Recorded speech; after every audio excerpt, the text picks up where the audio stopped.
আমরা তো mob violence করতে দিতে পারি না, ঠিক না? রুল দিয়ে ইচ্ছারম পারাইছে যেভাবে এইভাবে বাইরেইছে। আপনিও ভাই আমাদের দেশের নাগরিক, যার সাথে আপনার মারামারি হয়েছে সেও আমাদের দেশের নাগরিক।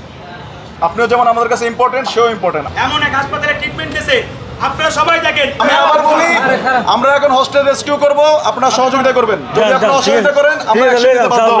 গেটের সামনে নিয়ে যাও। আমাদের সব কথা আমরা শুনবো, আমরা সমাধানের ব্যবস্থা করব। অনুগ্রহ করে আমাদেরকে ভিতরে যারা জিম্মি অবস্থায় আছে ওদেরকে বের করা শুরু করুন। যারা চক্ষুতে ভর্তি আছে তাদের শুধু চোখেই সমস্যা, এই কারণে আমাদের আহতর অংশটা বোঝা যায় না।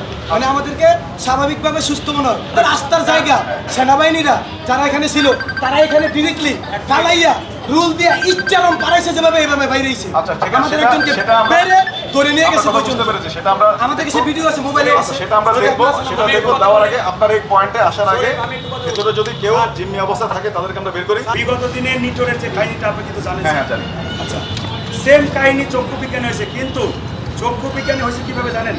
সকালবেলা কেউ কোনো কিছু জানেই না, তারা নিজেরা কি করতেছিল, পাবলিককে সর্বপ্রথম পিটাইছে, পিটায়ে উপরে উঠে গেছে।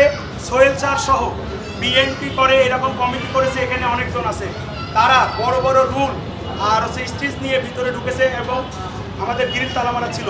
দ্বিতীয় কথা, আপনারা সঠিক তদন্ত করবেন এই সিসি ক্যামেরা দেখে অবশ্যই। দ্বিতীয় কথা, গতকালকে আমাদের 4-5জন আহত ভাই সুসাইড করেছিল।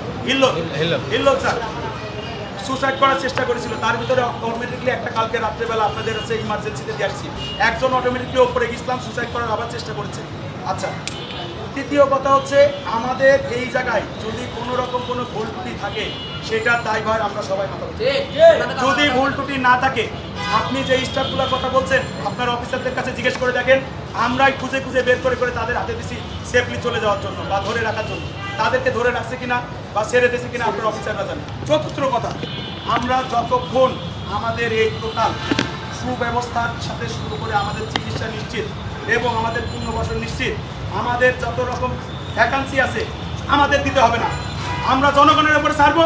জনগণ যদি মনে করে আমাদের অঙ্গ হারানোর পরে আমার এই ছোট ভাইটা, আমার এই বড় ভাইটা কোনো কাজ কাম করে খেতে পারবে না, তাহলে বাংলাদেশ সরকার যদি জনগণের প্রধান হয়ে থাকে, তাহলে জনগণ এবং বাংলাদেশ সরকার সিদ্ধান্ত দেবে আমাদেরকে নিয়ে কি করবে। একজনকেও বিদেশ পাঠায়নি, কাদের পাঠাইছে? স্বজন প্রিয় যাদেরকে করেছে। আমাদের একটাই কথা, আমাদের উপরে কেন হামলা করলো, কেন নিটোরে বিগত দিনে আমাদের আহতদের উপরে হামলা করেছে, এর পেছনে কারা মদতদাতা? গতবার আপনারা বলেছেন, আমরা শুনেছি, আপনি নিজে ছিলেন, নিজে বলেছেন যে এর সঠিক তদন্ত করব। অনায়াসে প্রত্যেকটা লোকজন আবার কর্মস্থলে ফিরেছে, আমরা তদন্ত পাই নাই, কাজ করছে। আমাদের চক্ষু বিজ্ঞানেও সেম কায়দায় সেম কাজ করেছে। আমরা যতক্ষণ এর সঠিক বিচার না পাবো, আমরা আপনাদের সন্তান, আমরা এইভাবে রোডে পড়ে থাকবো। যেটা বলেছেন অনেককে দেশের বাইরে পাঠানো হয়নি, ঠিক না? আচ্ছা, তো আমরা এখন এটার ভিতরে ইনভলভ হবো। আপনি যে পয়েন্টগুলো বলেছেন, এতদিন আমরা আপনার পুরো বিষয়টা চক্ষু হাসপাতালের বিষয়ে আমরা ইনভলভ হইনি, এখন আমরা ইনভলভ হবো। আমরা তদন্ত করে দেখবো এর সাথে কারা কারা জড়িত আর কি স্টেক হোল্ডার কারা, যারা আপনাদের এই দাবিগুলো পূরণ করতে পারবেন। আমরা ওনাদেরকে একটা নেগোসিয়েশন টেবিলে আনার ব্যবস্থা করবো আগামী কয়েকদিনের মধ্যে। দেশ জুড়ে তোলপাড় ওয়ালটন ফ্রিজ কিনে আপনিও হয়ে যেতে পারেন মিলেনিয়ার। এখানে একটা ঝামেলা হয়েছে, অরাজকতা হয়েছে, আমরা শুনেছি, আমরা ভিডিও দেখেছি, কোনো একজন হসপিটাল স্টাফের মাথা ফেটে গেছে, হয়তো আপনাদের অন্তর্দ্বন্দ্ব কোলে মানে পাবলিক। আচ্ছা, যেটাই হোক হয়েছে, এখন আমাদের তো মব জাস্টিসটা করতে দেওয়া যাবে না। আমরা তো মব ভায়োলেন্সটা করতে দিতে পারি না, ঠিক না? 9 জন আছে, 9 জন। দুই পক্ষের মধ্যে যে ঝামেলাটা হয়েছে এটা নিবৃত্ত করার চেষ্টা করেছি। এটা নিবৃত্ত করার চেষ্টা করার পরে এখন আমরা আপনাদের পয়েন্টে আসবো। তার আগে ভিতরে যদি কোনো ডক্টর বা হসপিটাল স্টাফ অথবা কোনো জেনারেল পেশেন্ট আপনাদের আন্দোলনের সাথে জড়িত না, যারা যদি আটক থাকে আমরা তাদেরকে বের করে নিয়ে আসি। এমন এক হাসপাতালে ট্রিটমেন্ট দিয়েছে, আপনারা সবাই দেখেন। আচ্ছা, আমাদের আহত ভাই শহীদুল, আপনার কথাটা আমি বুঝেছি। এই নোকের যে সমস্যাটা, এটা তো চক্ষুর সাথে রিলেটেড না। আমরা চক্ষুর বিষয়টা সারা বাংলাদেশের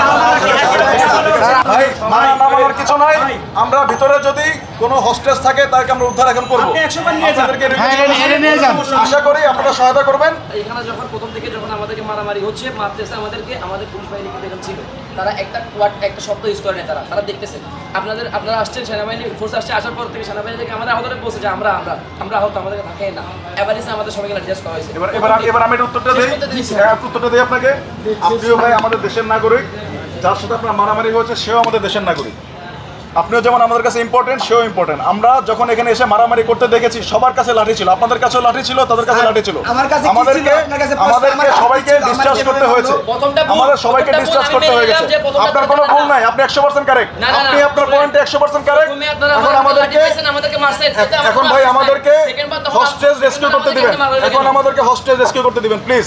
1 ঘন্টা আগে আমাদের কিছু আইন প্রয়োগকারী সংস্থার লোক, পুলিশ এবং কোস্টগার্ড সহ কিছু ডক্টর এবং পেশেন্টকে উদ্ধার করতে নিয়ে যাওয়ার সময় আপনারা কেউ কেউ পুলিশের উপর এবং কোস্টগার্ডের উপর হামলা করার চেষ্টা করেছেন, যেটা সম্পূর্ণ অগ্রহণযোগ্য। আমি আবার বলি, আমরা এখন হস্টেল রেস্কিউ করব, আপনারা সহযোগিতা করবেন। যদি আপনারা অসহযোগিতা করেন, আমরা অ্যাকশন নিতে বাধ্য হব।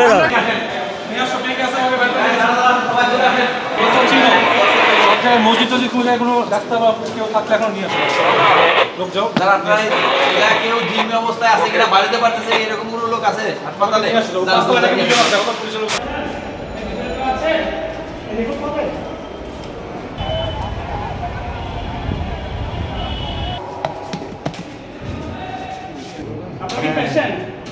আপনার কি চলে যেতে চান? কোনো অসুবিধা হচ্ছে এখানে?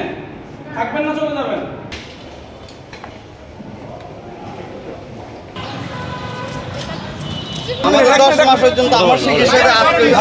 আমাদের ভাইকে যখন মারে, আপনি বলছেন যে আমাদের ভাই কয়জনকে মেরেছে আপনি জানেন না। আমাদের ভাই অলরেডি 10 জন হসপিটালে।